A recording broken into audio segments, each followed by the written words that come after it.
एकनाथ शिंदेंचा पत्ता कट झाल्यावरून वडेट्टीवार आणि राऊतांनी एकनाथ शिंदेंवरती निशाणा साधलाय। 2029 पर्यंत एकनाथ शिंदेंची उपयुक्तता आणि आता सगळ्यात महत्त्वाची बातमी आपण पाहूयात। विधानसभा निवडणुकीच्या निकालानंतर राज्यभरामधून विरोधक ईव्हीएम वरती शंका घेतात। ईव्हीएम विरोधामध्ये शरद पवार गटाने सुद्धा आवाज उठवलाय, पण आता याच शरद पवार गटामधील विजयी आमदार रोहित पवार यांच्या कर्जत जामखेड मतदारसंघात फेर मतमोजणी होण्याची शक्यता आहे।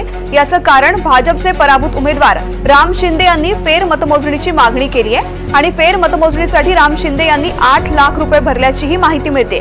या मतदारसंघामधून पवार अवघ्या 1243 मतांनी विजयी झालेत।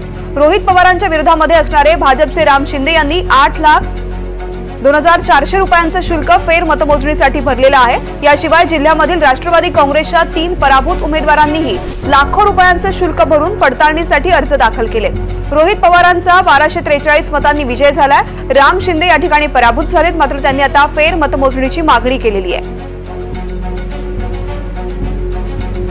रोहित पवारांची जी लढत झालेली होती राम शिंदे, यामध्ये राम शिंदे पराभूत झाले, मात्र तरी सुद्धा त्यांनी आता फेर मतमोजणीची मागणी केलेली आहे। अतिशय महत्त्वाची बातमी आपण पाहतोय। एकीकडे विरोधक ईव्हीएम वरती शंका व्यक्त करतात, दुसरीकडे फेर मतमोजणीची मागणी होते। राम शिंदे यांनी फेर मतमोजणीसाठी 8 लाख रुपयांचं शुल्क सुद्धा भरलेलं आहे। कर्जत जामखेड मतदारसंघामधली ही लढत आता पुन्हा एकदा चर्चेमध्ये आलेली आहे, कारण या ठिकाणी फेर मतमोजणी होण्याची शक्यता आहे।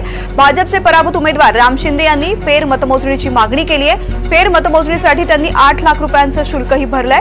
या मतदारसंघामधून रोहित पवार अवघ्या 1243 मतांनी विजयी झालेले आहेत आणि त्यामुळे राम शिंदे यांना या विजयावरती शंका आहे, म्हणूनच त्यांनी फेर मतमोजणीची मागणी केलेली आहे। त्याकरता त्यांनी शुल्क सुद्धा भरलेलं आहे। याशिवाय जिल्ह्यामधील राष्ट्रवादी काँग्रेसच्या 3 पराभूत उमेदवारांनी सुद्धा लाखो रुपयांचं शुल्क भरून पडताळणीची फेर मतमोजणीची मागणी केली आहे।